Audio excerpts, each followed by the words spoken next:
500 বছর তো 2-3 হায়াত পায়। জিন্নাতের হায়াত আমাদের চাইতে অনেক অনেক অনেক গুণে বেশি। আমার উস্তাদ শেখুল হাদিসের নাম আজিজুল হক রহমতুল্লাহ আলাইহি, উনি আমাদেরকে বুখারী শরীফ পড়াইতে একজন জিনের ইতিহাস বলেছিলেন। সেই জিনের সাথে মহানবী সাল্লাল্লাহু আলাইহি ওয়াসাল্লামের দেখা হয়েছিল। নবী আলাইহিস সালাম তাকে জিজ্ঞেস করেছিলেন, তোমার বয়স কত? সে তখন বলল, আমি প্রথম মানুষ, প্রথম পয়গম্বর আদম আলাইহিস সালামকে দেখেছি।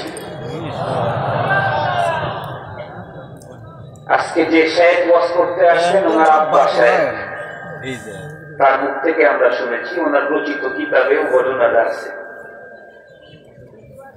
আমরা মানুষ হায়াত পেয়েছি খুব অল্প। পৃথিবীতে আমরা থাকার জন্য আসি নাই, থাকতে চাইলেও কোনো সিস্টেম নাই। তো পৃথিবীতে এসেছি কেন? পৃথিবীতে মূলত এসেছি আল্লাহ পাকের জান্নাত জেতার জন্য। কি জেতার জন্য? আল্লাহ পাকের জান্নাত জেতার জন্য পৃথিবীতে এসেছি। আল্লাহ পাকের জান্নাত কেউ পেতে চাইলে পৃথিবীতে আগমন করা ছাড়া ভিন্ন কোন পন্থায় কোন মানুষের জন্য জান্নাতের সিস্টেম নাই। পৃথিবীতে আগমনের টার্গেটই হলো একটা, সেটি হলো জান্নাত জিতে নেওয়া। আর এই জান্নাত যে জিততে পারবে সেই হলো পৃথিবীর সফল মানুষ। যে জান্নাত জিততে পারবে না সে পৃথিবীর সফল না, সে হলো চূড়ান্ত ব্যর্থ, পোড়া কপাল। কোরআনে পাকে আল্লাহ পাক বলেন, মান যুহজিহা আনিন নারি ওয়া উদখিলাল জান্নাতা ফাকাদ ফাজ।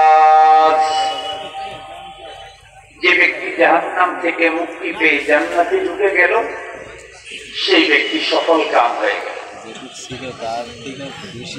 এখন কোন ব্যক্তি জাহান্নাম থেকে মুক্তি পেয়ে জান্নাতে ঢুকতে চাইলে তার জন্য কি করণীয়? পৃথিবীতে এসে তাকে কোন কাজ করলে, কোন পদ্ধতিতে চললে, কি পুঁজি আর চালান নিয়ে কবরে গেলে সে জান্নাত জিতবে? কোরআনে পাক এ ব্যাপারে স্পষ্ট বর্ণনা দিয়েছে। আল্লাহ পাকের কোরআনে আল্লাহ পাক বলেন, কমপক্ষে 2টা জিনিস, এই 2টা জিনিস আমাকে দুনিয়া থেকে অর্জন করে এটা নিয়ে আমাকে কবর পর্যন্ত ঢুকতে হবে। তাহলে আল্লাহ পাক আমাকে প্রথম চান্সই জান্নাত দান করবেন। 2টার যদি দ্বিতীয় নাম্বারের কারো না হয়, প্রথম নাম্বারেরটা যদি কারো থাকে, তাইলেও সে জান্নাত পাবে, তবে লম্বা অথবা হালকা মেদি সাজা ভোগ করতে হবে। ফার্স্টিং প্রথম চান্সেই সে জান্নাতে যাওয়ার সুযোগ নেই।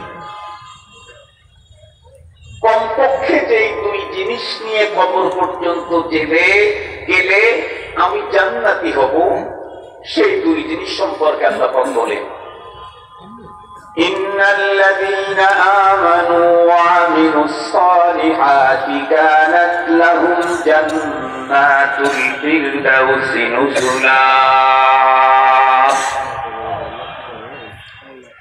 নিঃসন্দেহে যারা ঈমান আনলো, নেক আমল করলো, তাদের মেহমানদারি করা হবে জান্নাতুল ফিরদাউস। মেহমানদারির কথা শুনে কারো মনের মধ্যে প্রশ্ন জাগতে পারে, হুজুর দুনিয়াতে তো মেহমানদারির সুন্নত হলো 3 দিন। তো আল্লাহ পাক যে বললেন ঈমান আর আমল নিয়ে কবরে গেলে মেহমানদারি হবে জান্নাতুল ফিরদাউসে, তাহলে সেখানে কি 3 দিন না 9 দিন? আল্লাহ পাকের কোরআনে আল্লাহ পাক পরবর্তীতে বলেন, খালিদিনা ফিহা, 3 দিন 2 দিন না, 3 মাস 2 মাস না, 3 বছর 2 বছর না, 3 যুগ 2 যুগ না, অনন্তকাল। অনন্তকাল লা ইয়াবগুনা আনহা হিওয়ালা, চিরস্থায়ী থাকবে সেই জান্নাতের ভিতরে মেহমানখানায়। এখন প্রশ্ন করতে পারেন, হুজুর চিরস্থায়ী যদি হয় তাহলে তো মেহমানখানা হইল না, তাহলে তো বসবাসের মালিকানা বাড়ি হইল। আল্লাহ পাক বলতেন যে আমি যারা ঈমান আর নেক আমলের পুঁজি নিয়ে কবরে যাবে আমি তাদের বাড়ি দেব জান্নাত। আল্লাহ পাক বাড়ি না দিয়ে বললেন মেহমানখানা বানাবো, দিয়ে দেব জান্নাতুল ফেরদাউস। এটা কেন বললেন? এটারও কারণ আছে। আপনাদেরকে একটা মিসাল দিলে খুব ভালো বুঝবেন। মনে করেন মেহমান, সে যত নিম্নমানেরই হোক, মেহমান যদি কেউ হয়, মেজবানের বাড়িতে গেলে মেহমানকে কোনো কাজ করে খেতে হয় না। মনে করেন আপনাদের বাড়িতেই একজন কৃষক লেবার ছিল, 5 বছর আপনাদের বাসাতে ছিল। পরবর্তীতে আপনাদের বাড়ি থেকে চলে গেছে, টাকা পয়সা গুছায় কেমনে কেমনে বিদেশে চলে গেছে। এখন সে অনেক টাকার মালিক, কিন্তু আপনার বাড়ির চাকর। 20 বছর পরে যখন এই ছেলেটা আসছে, মালিকের সাথে একটু দেখা করে আসে। আপনিও ধনী, সেও ধনী, তবে আপনি মালিক, সে চাকর। যতদিন পর্যন্ত সে আপনার বাসায় চাকর ছিল, আপনি খানা খাইতেন, সে প্লেট দিয়ে দিত। আপনি পানি চাইতেন, সে টিবল অথবা কূপ থেকে পানি উঠে নিয়ে এসে দিত। আজকে এই চাকর আপনার বাসার ভিতরে আসছে চাকর হিসাবে না, মেহমান হিসাবে। বলেন তো দেখি, রান্নার কাজটা কি ওকেই করতে হবে? প্লেটটা কি ওকেই ধুইতে হবে? খাবারের পরে প্লেটটা কি ওকেই পরিষ্কার করতে হবে? বেসিনে নিয়ে বেসিনটা কি ওকেই পরিষ্কার করতে হবে? কেন? কারণ চাকর আজকে চাকর না, চাকর আজকে মেহমান। চাকরের জন্য কিছু নিয়ম নীতি আছে, মেহমানের জন্য কিছু নিয়ম নীতি আছে। মেহমান যে হয় তাকে কোনো কিছু করে খেতে হয় না, মেজবানের কাছে শুধু চাহিদা পেশ করলেই হয়। যেমন আমি আজকে যখন আসতেছি ঢাকা থেকে, পথের ভিতরে আমার এক, ঢাকা থেকে না আমার বাসার থেকে এখানে আসতেছি, আমার এক ছাত্র, এখন সে বড় আলিম, তার মাদ্রাসায় আমার প্রোগ্রাম। আমাকে ফোন দিয়ে বলতেছে, হুজুর আপনার আমার মাদ্রাসায় যেদিন আসবেন মেহমানদারিতে আমার মাদ্রাসায়, আমার বাসায়। আমি বললাম ঠিক আছে। তো হুজুর কি খাবেন? আমাকে জিজ্ঞেস করতেছে, মেহমান কি খাবেন? তা আমি ওকে বললাম এটা এটা এটা এটা। আপনার মন মন ভাবতেছেন যে হুজুর কত দামি খাবার বা খাইতে চাইছে, আল্লাহ জানে। বলেই দেই, বলছি লাউ শাক ভর্তা, বলছি পালং শাক দিয়ে ছোট মাছ, আর বলেছি ফুলকপি আর পাতাকপি, সিম আর গাজর দিয়ে সবজি। এটা আমার চাওয়া, এটা আমার চয়েস। এছাড়া তোমার তো আরো মেহমান থাকবে, তাদেরকে যা খাওয়াবে তাই খাওয়াবে। এই কথাটা বললাম কেন? এই কথাটা বললাম হলো এই কারণে, আমাদের দেশে কিছু মানুষ আছে যারা জীবনেও কোনোদিন আলেমের কে বাসায় নিয়ে এক ওয়াক্ত এক লোকমা খাবার খাওয়ায় না, কিন্তু আলেম বিরোধী বড় বড় কথা বলে। যারা খাওয়ায় তারা কথা বলে না, আর যারা কথা বলে তারা খাওয়ায় না। আমি তো দীর্ঘদিন পর্যন্ত চান্দাইকোনা কেন্দ্রীয় শাহী মসজিদের খতিব ছিলাম। আমার বাড়ি থেকে চান্দাইকোনা একদম পাশাপাশি, একই থানার মানুষ। আলহামদুলিল্লাহ চান্দাইকোনার যত বড় নেতাই হোক, সরকারি দলের হোক আর বিরোধী দলেরই হোক, বয়সও আমার চাইতে যত বড়ই হোক, আল্লাহ শুকুর আমার সামনে বিড়ি খাওয়ার সাহস রাখে না। আল্লাহ শুকুর। কারণ আমি স্টেপটার কথা বলতাম, একদম সোজা। আমিও বাঁকা চলবো না, কেউ বাঁকা চলবে তাকে আমি সাপোর্ট করতে পারবো না। তো ওইখানে অনেক মানুষ মানুষ তো অনেক প্রশ্নই করে, হুজুরদেরকে দেখলেই কিছু মানুষের মাথার মধ্যে প্রশ্ন এসে খালি উকি মারে, আসে না? বলে হুজুর আপনারা সারা জীবন শুধু মানুষের বাড়িতে খাইলেন, আপনারা তো জীবনে কোনদিন কাউরে খাওয়াইলেন না। এই প্রশ্নটা না বলেও থাকতে পারে। আমাদের সিরাজগঞ্জে আমার ওই এলাকায় একজনের প্রশ্ন করছে, আপনারা তো সারা জীবন মানুষের বাড়িতে খাইলেন, আপনি তো জীবনে কোনোদিন মানুষকে খাওয়াইলেন না। আমি তখন তাকে বললাম যে আমি খাওয়াইলাম না, এটা তুমি কি বললাম? আমি তো অনেক খাওয়াই, আমি তো কোনোদিন দাওয়াত পেলাম না। তখন আমি ওকে জিজ্ঞেস করলাম, আচ্ছা তুমি বলো তো দেখি, তুমি যদি আমাকে খাওয়াইতে চাও আত্মীয়তা সম্পর্কের কারণে না, নেকির আশায়, সবের আশায়, পিতা মাতা কবরে আছে শান্তি পাওয়ার আশায়, তুমি যদি কাউকে খাওয়াইতে চাও, তাহলে কি তুমি মনে করো শুক্রবারের নামাজ পড়ো, আর একজন লোক আছে ও শুক্রবারের নামাজও পড়ে না, তুমি কি ওকে দাওয়াত দিবা? বলে না হুজুর, প্রশ্নই ওঠে না, আমি তো শুক্রবারের নামাজ পড়ি, ও শুক্রবারই পড়ে না, ও কেমনে দাওয়াত পায়? আমি বললাম তুমি কিন্তু 5 ওয়াক্ত নামাজ পড়ো না, তুমি শুধু জুমাবারে পড়ো, তুমি শুধু জুমাবারে নামাজ পড়ো, তাই তুমি নেকির আশায় দাওয়াত দিতে চাচ্ছ কাকে? যে প্রতিদিন কমপক্ষে 5 ওয়াক্ত নামাজ পড়ে তাকে। তার মানে তুমি তোমার চাইতে নিম্নমানের লোককে দাওয়াত দিতে চাও না, এই তো অর্থ না? আপনারা কথা বলেন না কেন? তুমি তোমার চাইতে ভালো মানুষটাকে দাওয়াত দিতে চাও, তুমি শুক্রবারে নামাজ পড়ো, তুমি অবশ্যই চাইবা যে কমপক্ষে 5 ওয়াক্ত নামাজ পড়ে তাকে দাওয়াত দেবে। যে 5 ওয়াক্ত নামাজ পড়ে সে চেষ্টা করবে যে লোকটা আউয়াবিন চাষ কাজা করে না, আমি তাকে দাওয়াত দেব। যে লোকটা আউয়াবিন আর চাষের নামাজের এহতেমাম করে সে চিন্তা করবে যার তাহাজ্জুদের কাজা নাই, আমি তাকে দাওয়াত দেব।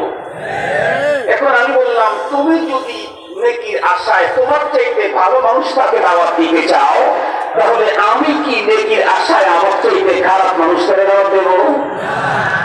তুমিও দাওয়াত পাইবা, আমি হুজুর, তুমি আমার চাইতে বড় হুজুর হয়ে যাও, তাই তুমি আমার বাড়িতে দাওয়াত পাইবা।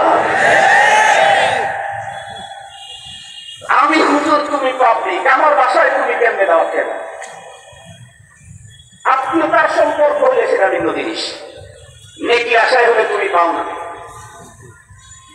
সম্মানিত হাজিরিন, যে কথাগুলো তো বলতেছিলাম, তো জান্নাতের ভিতরে আল্লাহ পাক করলেন যারা ঈমান আর নেক আমল নিয়ে কবরে যাবে আমি তাদেরকে মেহমানদারি করব। তার অর্থ হলো আজীবন থাকবে ঠিক, কিন্তু জীবনেও কোনদিন জান্নাতের ভিতরে একটা কুটা ছিঁড়ে 2 টুকরা করতে হবে না। লাকুম ফিহা মা তাশতাহি আনফুসুকুম ওয়া লাকুম ফিহা মা তাদউন। কোরআনে পাক স্পষ্ট বলে দিয়েছে, জান্নাতীরা জান্নাতে ঢোকার পরে মনের ভিতরে কোনো কিছু উদয় হইলে মুখ দিয়ে বলার আগেই সেটা তার সামনে রেডি হয়ে আসবে। মুখ দিয়ে যদি বলে সেটা তো পাবেই, মাথার দাও, আর মুখ দিয়ে বলে নাই, অন্তরে মাত্র উদয় হয়েছে, এটাও তাকে দিয়ে দেওয়া হবে। আমাদের দেশের জেনারেল শিক্ষিত বন্ধুরা এক সময় আমাদের এই জাতীয় বক্তব্যগুলাকে বিশ্বাস করতো না, বলতো কি আশ্চর্য কথা, গেট নাকি দরজা নাকি জান্নাতের গেট নাকি একাই খুলে যাবে, এগুলো সব হুজুরদের ফাজলামি কথা। কিন্তু আজকে পৃথিবীতে বিজ্ঞান যত বেশি, তথ্য প্রযুক্তি যত, স্রোতধারা যত উন্নত হচ্ছে, কোরআন এবং হাদিসের সেই হুজুরদের কথাগুলি মানুষের এখন নাকের ডোগায় দিবালোকের ন্যায় স্পষ্ট হয়ে যাচ্ছে। এখন তো বগুড়ার শপিং মলে ঢুকতে গেলেই দরজা এমনি, ঢুকতে গেলে লক করতে হয় না, ক্লিক করতে হয় না, সামনে দাঁড়াইলে সেন্সার লাগানো আছে, এমনি খুলে যায়, ভিতরে ঢুকলে দরজা এমনি বন্ধ হয়। খুব ভালো করে বুঝবেন, আজ থেকে 3-4 বছর পূর্বে বাংলাদেশের একজন বড় খতিব, যিনি মাত্র 3 মিনিটেই মানুষকে গরম করতে পারেন, এরকম একজন খতিবের সাথে আমার প্রোগ্রাম ছিল কক্সবাজার কেন্দ্রীয় ঈদগাহ মাঠে।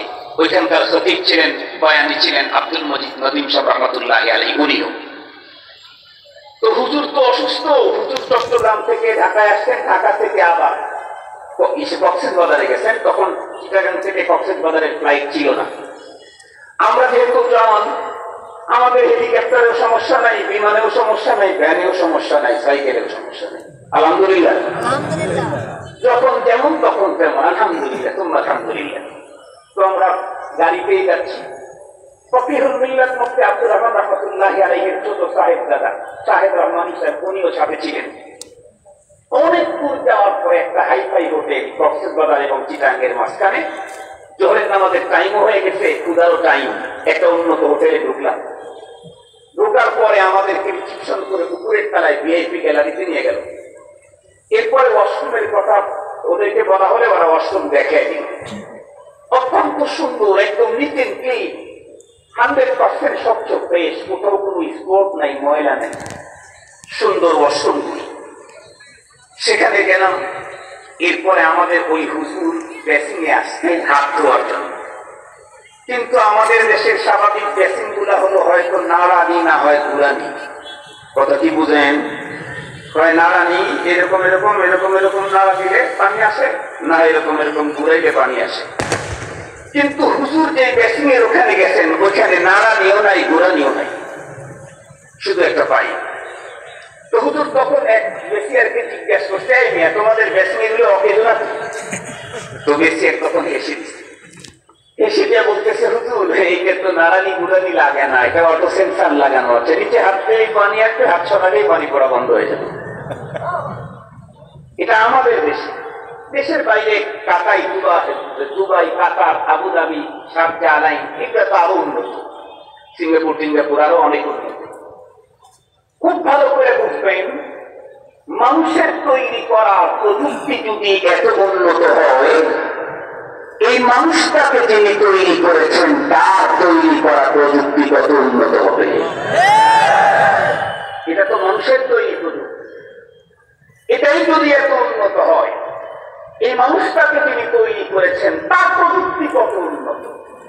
কোরআনে হাকিম আল্লাহ পাক তাই বলেন, দুই জিনিসের পুঁজি নিয়ে কবরে ঢুকবা, দুইটা জিনিসের পুঁজি কমপক্ষে, একটা হলো ঈমান আর একটা হলো নেক আমল। এই দুই পুঁজি নিয়ে কবরে ঢুকতে পারলে তোমাকে দেওয়া হবে জান্নাত, মেহমান খানা, কোনোদিন কাজ করে যেতে হবে না। সুবহানাল্লাহ। যৌবনে কোনোদিন ভাটা করবে না, যৌবনে কোনোদিন ভাটা করবে না, মাথা থাকবে, ব্যথা হবে না, চোখ থাকবে, কখনো দৃষ্টি শক্তি হ্রাস পাবে না, কান থাকবে, কখনো শ্রবণ শক্তির ভিতরে ত্রুটি পরিলক্ষিত হবে না। যৌবনের জোয়ার দিন দিন শুধু বাড়তেই থাকবে, জওয়ানি। সেই সুন্দর জায়গাতে আমাদের কি যেতে মনে চায় না? আমার তো দৃঢ় বিশ্বাস, কখনো কখনো দেশের কিছু কার্যক্রমের দিকে লক্ষ্য করলে হতাশা হয়ে যায়, আবার কখনো কখনো এদেশের তৌহিদি জনতার অবস্থা দেখলে মনে আনন্দ পাই। যখন দেখি যে একটা রাষ্ট্রের প্রেসিডেন্ট মুসলমান, প্রাইম মিনিস্টার মুসলমান, স্পিকার মুসলমান, সেনা প্রধান মুসলমান, পুলিশের আইজি মুসলমান, র্যাবের প্রধান মুসলমান, অধিকাংশ সচিব মুসলমান, অধিকাংশ এমপি মন্ত্রীরা মুসলমান, সেই দেশে কোন হিন্দু যখন মুসলমানের আম্মা আত্মা রসুলকে নিয়ে কটূক্তি করে তখন হতাশায় ভুগি, তখন হতাশায় ভুগি। যে দেশের প্রেসিডেন্ট মুসলমান, প্রাইম মিনিস্টার মুসলমান, স্পিকার মুসলমান, যে দেশের অধিকাংশ প্রশাসনের লোকেরা মুসলমান, সেই দেশে মুসলমানের রব আর মুসলমানের প্রাণাভিপ্রিয় পয়গম্বর তাকে নিয়ে কটূক্তি করে তখন হতাশায় ভুগি। কিন্তু যখনই কোন জায়গায় কোরআনে পাকের তাফসীর, সিরাতুন নবী নামক কোন সম্মেলনের ডাক দেওয়া হয়, 2 দিন আগের কথা বলতেছি, গত রাতের আগের কথা, 2টা প্রোগ্রাম আমার গাজীপুর জেলাতে। একটা ছিল সিংহশ্রী, বাংলাদেশের প্রথম প্রধানমন্ত্রী তা বঙ্গতাজ তাজউদ্দিন আহমদ সাহেবের বাড়ির পাশে। দ্বিতীয়টা ছিল মাওনা আনসার রোডে। প্রথমটাতে দেখলাম কিসের উপর দিয়া কি বলে পলি দিয়েছে।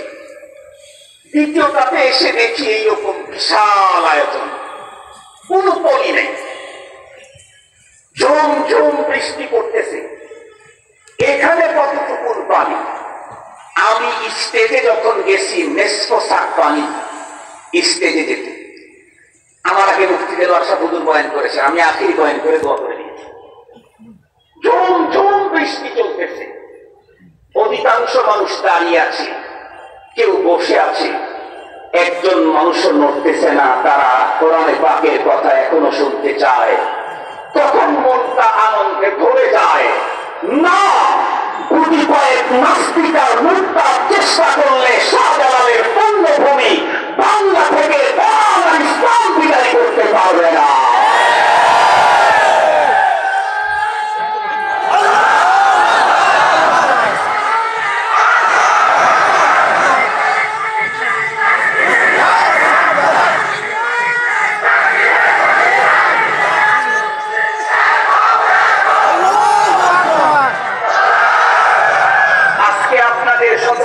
এখানে উপস্থিতি দেখছি তো এখানে পানি, কিশোর জওয়ান বৃদ্ধ পানির উপরে বসে আছে। কার প্রেমে?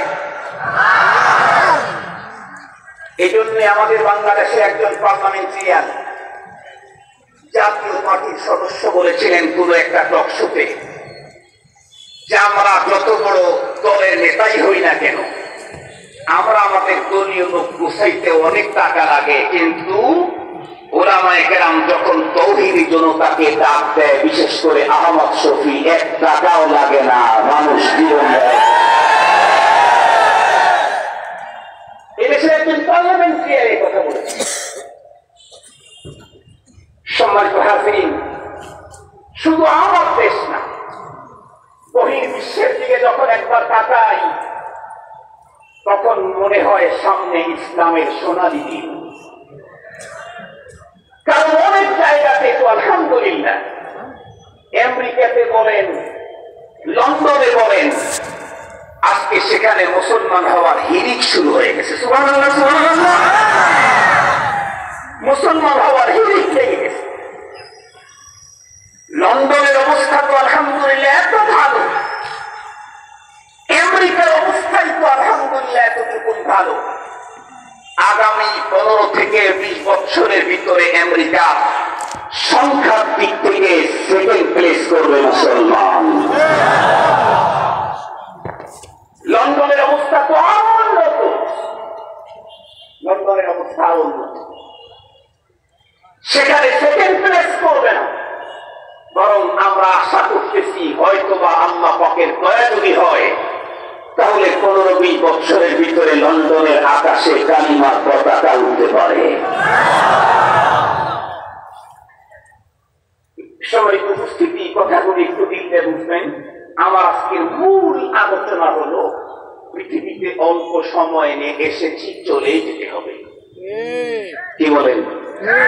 20 তলায় যে থাকে তার চলে যাওয়া লাগবে না, গাছতলায় যে থাকে সেও যাবে, পুরো সজ্জায় যে থাকে সেও যাবে, যে একদম কি বলে বস্তির ভিতরে থাকে সেও যাবে। এদেশের সাবেক প্রধানমন্ত্রী সে কি আছে নাকি? বাংলাদেশের স্বাধীনতার স্থপতি বঙ্গবন্ধু শেখ মুজিবুর রহমান জীবনের ঝুঁকি দিয়ে দেশটাকে মুক্ত করার প্রাণ নিয়ে জান তোর মেহনত যে করলো, সে লোকটাও কি আছে?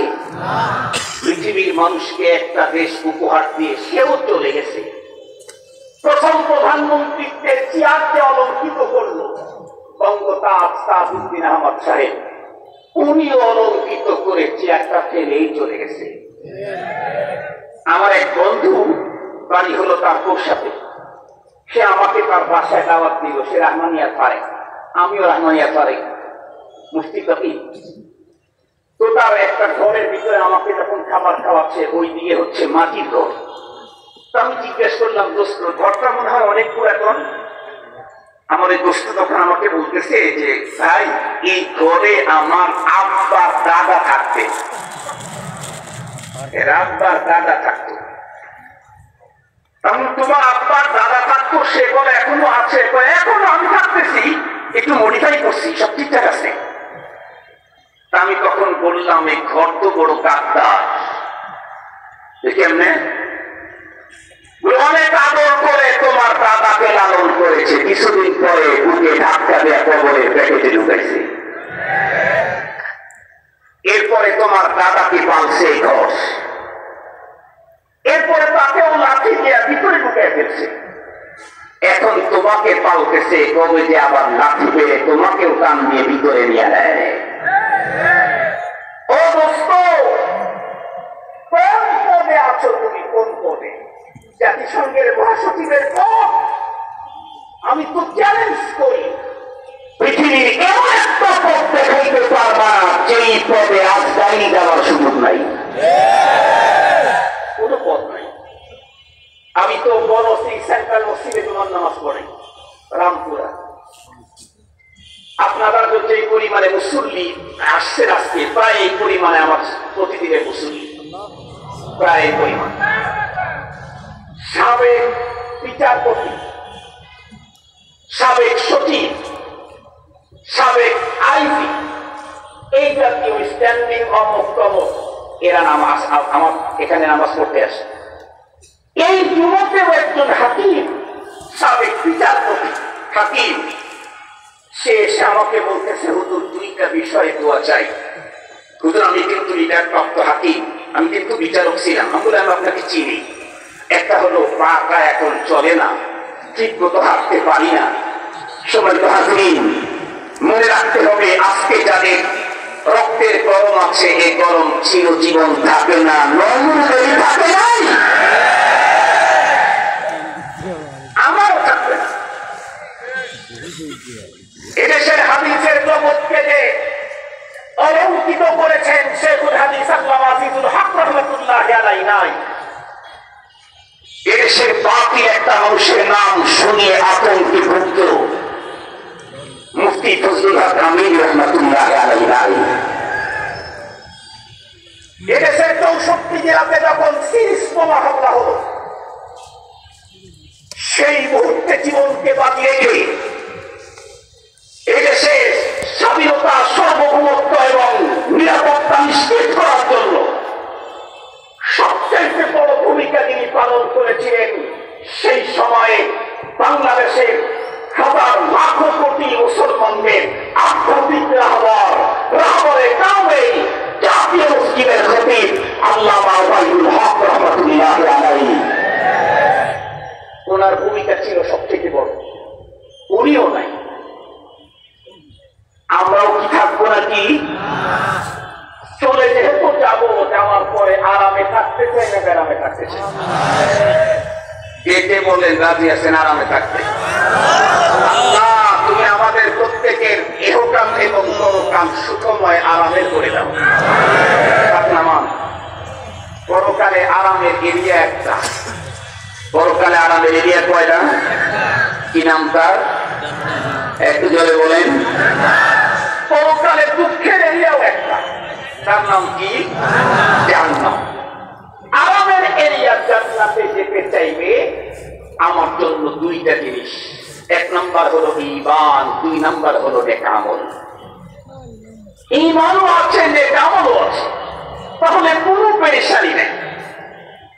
এই পুঁজি নিয়ে যদি কবর পর্যন্ত যেতে পারি, মরার পরে জান্নাত না, মৃত্যুর সময় আমাকে জান্নাত দেখানো হবে। ইন্নাল্লাযীনা ক্বালু রাব্বুনাল্লাহু থুম্মা ইসতাকামু তাতানাজ্জালু আলাইহিমুল মালাঈকা আল্লা তাখাফু ওয়া লা তাহজানু ওয়া আবশিরু বিল জান্নাতিল্লাতী কুনতুম তুআদুন। কোরআনে পাকে আল্লাহ পাক বলেন, যারা ঈমান এনেছে আর প্রতিকূল অবস্থা ও প্রতিকূল কোন অবস্থাতে ঈমানকে বিক্রি করে নাই, নষ্ট করে নাই, ছাড়ে নাই, তাদের জন্য মৃত্যুর সময় ফেরেশতা এসে সুসংবাদ দিতে থাকবে। জান্নাত তাদেরকে দেখানো হবে। সম্মানিত হাজিরিন, কিন্তু জিজ্ঞাসা করতে চাই, এই যে জান্নাত দেওয়া হবে, দেখানো হবে, প্রথম চান্সেই এটা কয় নাম্বারের ঈমানদার কি? একটু জোরে বলেন। এক নাম্বার। আমরা জুতা কিনতে গেলে কয় নাম্বারটা খুঁজি? জুতা তো মানুষ মাথায় দেয়, কোথায় দেয়? পায়ের উপরে না পায়ের নিচে? পায়ের নিচে যে জিনিসটা থাকে জুতা, জানিয়া মানুষ ওয়াশরুমে ঢোকে, এটাও এক নাম্বার খুঁজে। তাহলে বলেন তো দেখি, আল্লাহ পাক কত উন্নত মানের প্রযুক্তি ধরা, প্রযুক্তি ঘেরা জান্নাত দান করবেন। আল্লাহ বুঝি 2 নাম্বার ইমানদার খুঁজে দিলে দিলেন। কয় নাম্বার ইমানদার খুঁজবেন? 1 নাম্বার। 1 নাম্বার ইমানদার হতে চাইলে আমার জন্য কি করণীয়, এই ফর্মুলাটাই আপনাদের খেদমতে বলবো। আমার ওয়াজ শেষ, আলহামদুলিল্লাহ। আলহামদুলিল্লাহ। আমি একটা হাদিস আপনাদের খেদমতে পেশ করছি, বাইহাকী শরীফের হাদিস। ইমামে বাইহাকী তার রচিত গ্রন্থের ভিতরে লেখেন, এক সাহাবী বর্ণনা করছেন তার বরাত দিয়ে, যে নবী আলাইহিস সালাম, আমি এবং হযরত ওমর রাদিয়াল্লাহু তাআলা একদিন পথ চলতেছিলাম। এক সাহাবী বর্ণনা করতেছেন, পথ চলতেছিলেন, নবীজি আর হযরত ওমর রাদিয়াল্লাহু আনহু পথ চলার গতিবিধি ছিল অত্যন্ত সৌহার্দ্যপূর্ণ, সাংঘাতিক পায়ামি। কি?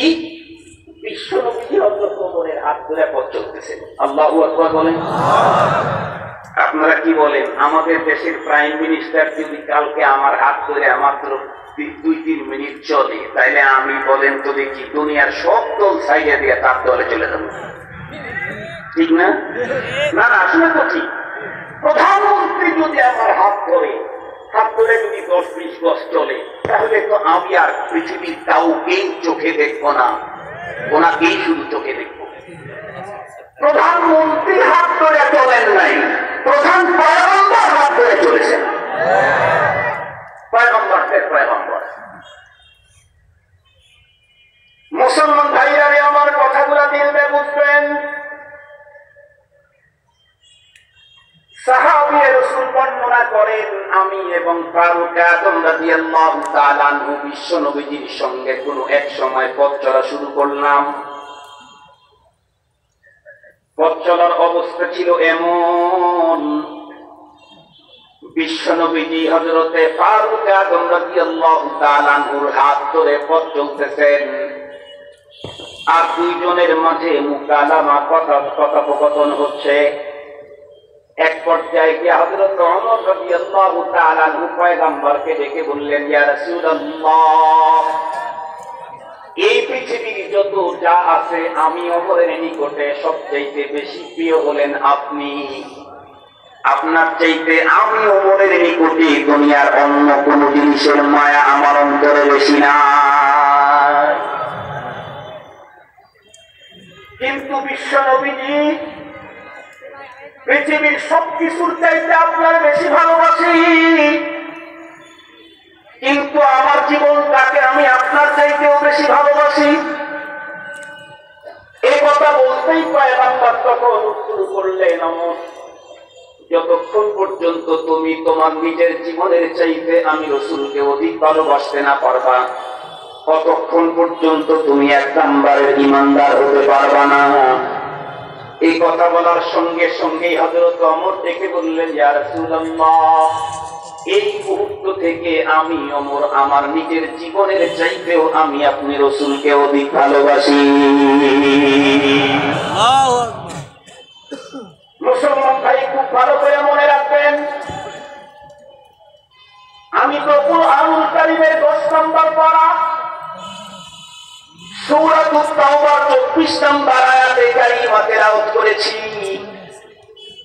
কোরআনে হাকীমের সূরাতুত তাওবার 24 নম্বর আয়াতে কারিমাতে আল্লাহ পাক রব্বুল আমিন তার রাসূলকে ডেকে বললেন, কুল ইন কানা আবাউকুম ওয়া আবনাউকুম ওয়া ইখওয়ানুকুম وأزواجكم وعشيرتكم وأموال اقترفتموها وتجارة تخشون كسادها ومساكن ترضونها أحب إليكم من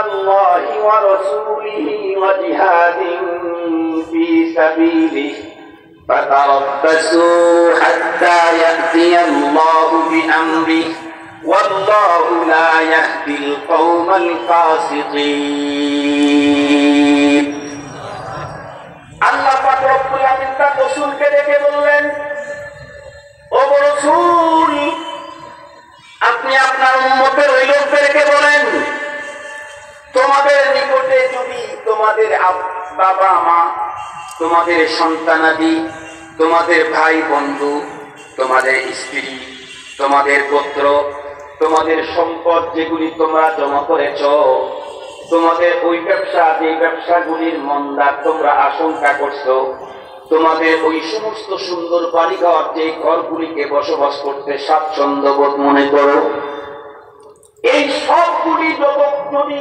তোমাদের কাছে বেশি প্রিয় হয় আল্লাহর চাইতে, রাসূলের চাইতে, আর জিহাদ ফি সাবিলিল্লাহর চাইতে, ফাতারাব্বাসু হাত্তা ইয়াতিয়াল্লাহু বিআমরিহি, তাহলে অপেক্ষা করো, আল্লাহ পাকের আযাব আর গজব এসেই যাবে। এই স্পষ্ট কথা। আমার অন্তরের ভিতরে যদি আমার আব্বার মুহাব্বত আল্লাহর মুহাব্বতের চাইতে বেশি হয়, আমার অন্তরের ভিতরে যদি আমার আব্বার মুহাব্বত রাসূলের মুহাব্বতের চাইতে বেশি হয়, আমার অন্তরের ভিতরে যদি আমার আব্বার মুহাব্বত জিহাদ ফি সাবিলিল্লাহর চাইতে বেশি হয়, আমার অন্তরের ভিতরে যদি আমার সন্তানের মুহাব্বত আল্লাহর চাইতে, রাসূলের চাইতে, জিহাদ ফি সাবিলিল্লাহর চাইতে বেশি হয়, আমার অন্তরের ভিতরে বন্ধুরা আমার যদি মুহাব্বত আমার স্ত্রী আল্লাহর চাইতে, রাসূলের চাইতে, জিহাদ ফি সাবিলিল্লাহর চাইতে বেশি হয়, আমার অন্তরের ভিতরে যদি আমার মুহাব্বত আমার পুত্র আর দলের আল্লাহর চাইতে, রাসূলের চাইতে, জিহাদ ফি সাবিলিল্লাহর চাইতে বেশি হয়, আমার অন্তরের ভিতরে যদি আমার সম্পদের মায়া আল্লাহ এবং তার রাসূল এবং জিহাদ ফি সাবিলিল্লাহ চাইতে বেশি হয়, আমার অন্তরের ভিতরে যদি আমার ঘরের মায়া, আমার ব্যবসার মায়া যদি আল্লাহর চাইতে, রাসূলের চাইতে, জিহাদ ফি সাবিলিল্লাহর চাইতে বেশি হয়, আল্লাহ পাক রব্বুল আমিন সূরাতুত তাওবায় স্পষ্ট জানায় দিলেন, ফাতারাব্বাসু হাত্তা ইয়াতিয়াল্লাহু বিআমরিহি, তাহলে অপেক্ষা করো আল্লাহর আযাবে, অপেক্ষা করো আল্লাহর আযাবে। তার মানে হলো আমি তখন মুমিন হইতে পারবো না, কারণ ইমানদারের জন্য তো আযাব নয়, ইমানদারের জন্য শান্তি আর জান্নাত। মুসলমান খুব ভালো করে মনে রাখবেন, আমাদের দেশের ভিতরে তো কত মানুষ কত রঙের কথাই না বলে। আমি আপনাদেরকে জিজ্ঞাসা করতে চাই, আমার আব্বাকে যদি কেউ গালি দেয় আমি তাকে কখনো ছেড়ে দিতে পারি না। আমার মাকে যদি কেউ গালি দেয় আমি তাকে ছাড় দিতে পারি না। আমার মেয়েকে যদি কেউ উত্তপ্ত করে আমার হাতে শক্তি থাকিয়ে আমি তার ঘা ভেঙে দেই। আমার ছেলের চরিত্রের উপরে কেউ যদি কালো দাগ লাগায়, আমার যদি ক্ষমতা থাকে ধ্যান ভেঙে দেই। আল্লাহ পাক কোরআনের ভিতরে বললেন, ওগো রাসূল আপনি দুনিয়ার উম্মতদেরকে জানায়া দেন, কুল ইন কানা আবাউকুম ওয়া আবনাউকুম ওয়া আজওয়াজ ওয়া ইখওয়ানুকুম ওয়া আজওয়াজুকুম ওয়া আশিরাতুকুম ওয়া আমওয়ালুন ইqtaraftumuha ওয়া তিজারাতুন তাখশাউনা কাসাদাহা ওয়া মাসাকিন তারদাউনাহা আহাব্বা ইলাইকুম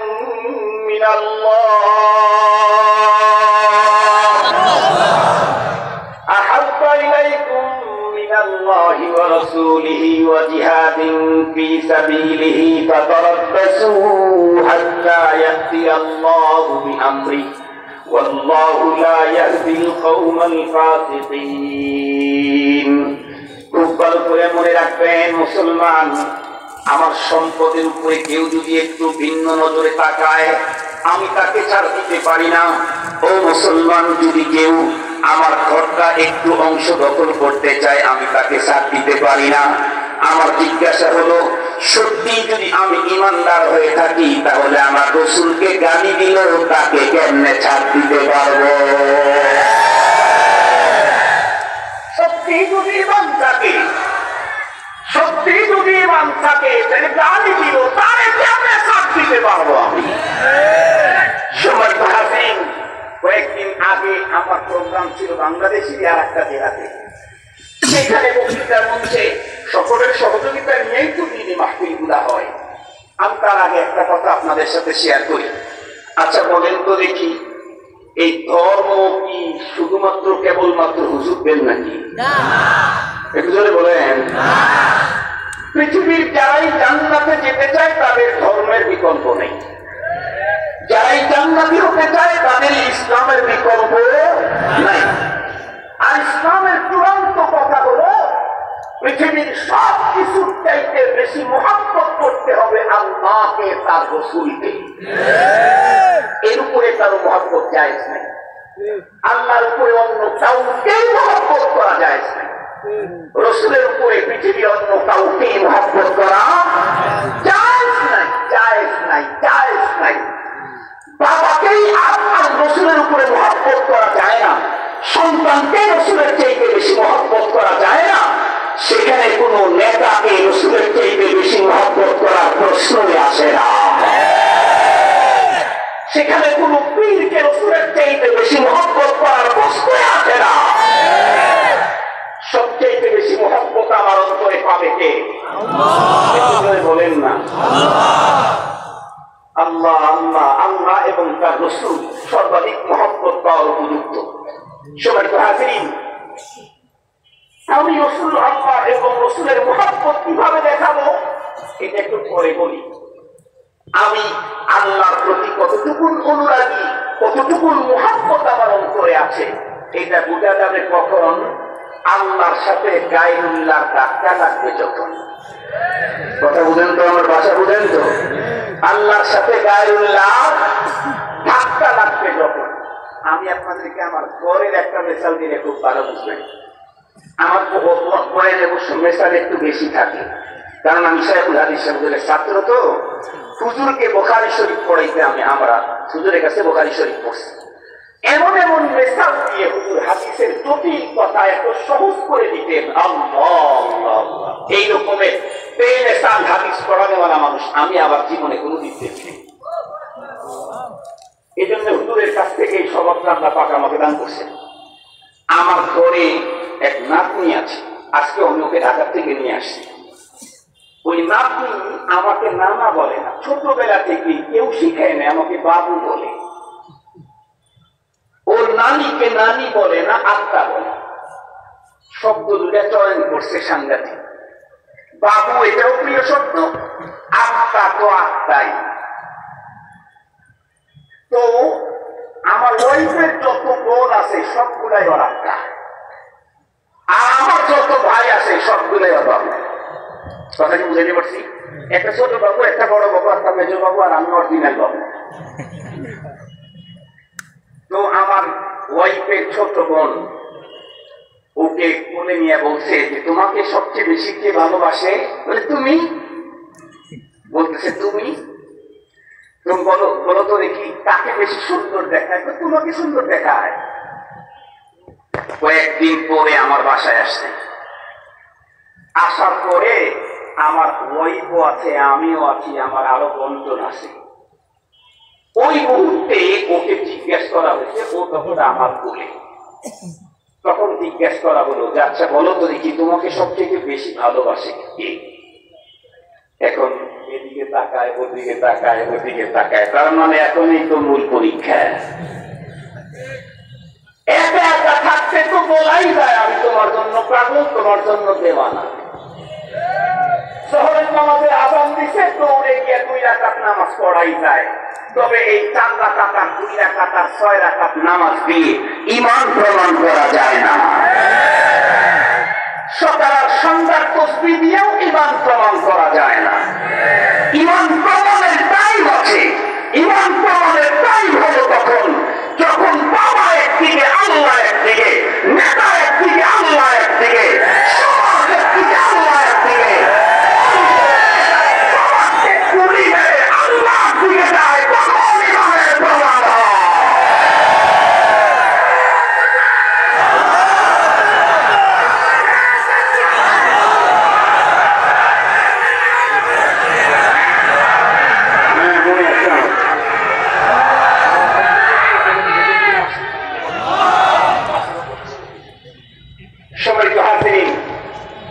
কথা সহি বললাম না ভুল বললাম?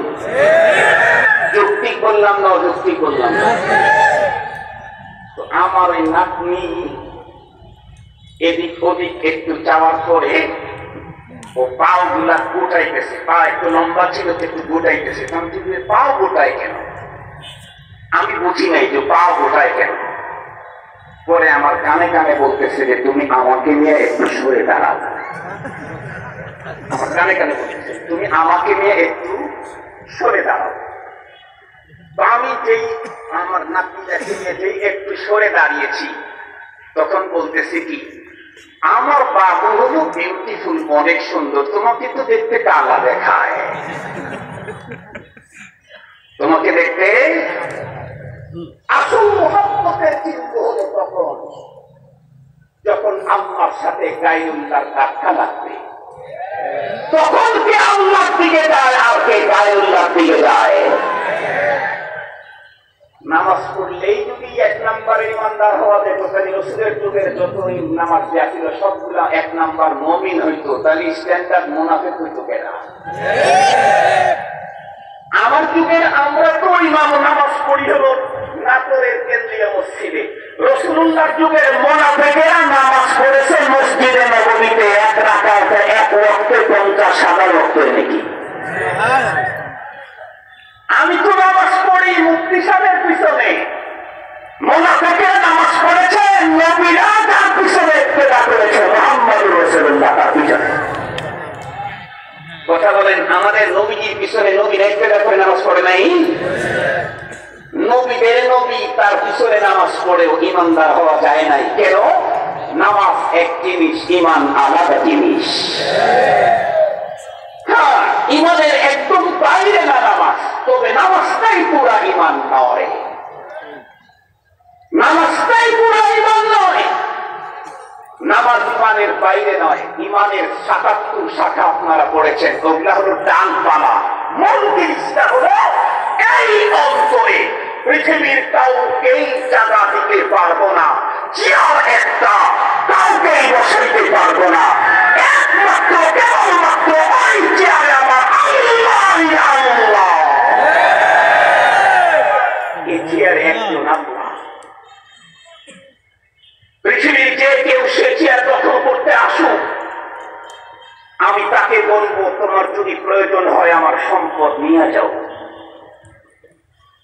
আমি তাকে বলবো প্রয়োজন হলে আমার সন্তান নাও। আমি তাকে বলবো প্রয়োজন হলে আমার সম্মান নাও। আমি তাকে বলবো তাও যদি তোমার সহ্য না হয় তুমি আমার জীবনটা নাও, কিন্তু মালিকের আসন ছাড়া আমার অন্তর থাকতে পারে না।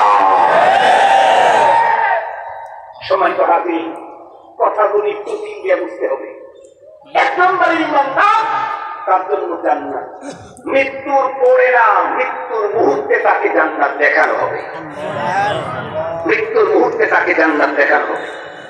সময় তো হাজির, খুব ভালো করে বুঝবেন। এই বুঝ যদি কারো ভিতরে এসে যায়, সে যেখানেই থাকুক তার কর্মকাণ্ড অন্যদের তুলনায় ভিন্ন হয়। আপনাদের রাজশাহীর ডিআইজি ছিল, এই বর্তমান যে আছে তার আগে, মাসুদুর রহমান ভূঁইয়া। আপনারা হয়তো অনেকে চিনবেন, প্রশাসনের লোকেরা তো চিনে। উনি আমার হযরতের ভাই, আমার পিসা হুজুরের ভাই।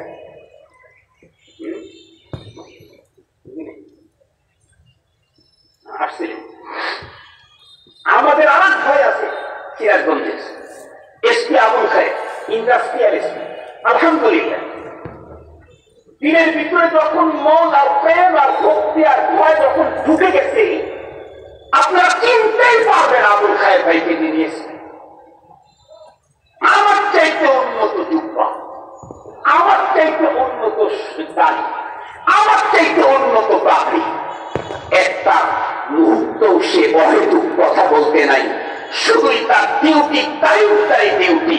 উনি বলেন, ভাই 70 বছর 60 বছর জীবনের জন্য যদি 3 লাখ টাকা 2 লাখ টাকা বেতনে যদি এত কথা মানতে হয় যে মালিক আমাকে যোগ্যতা দানের কারণে ডিউটি করার সুযোগ পাইলাম, সে মালিককে কত বেশি মানা দরকার। আমি আজকে চাকরি করে খাইতেছি, চাকরি কার কি বিনিয়োগ করছেন? নিয়োগ করে চাকরি করে টাকা খান, তার সম্পদ।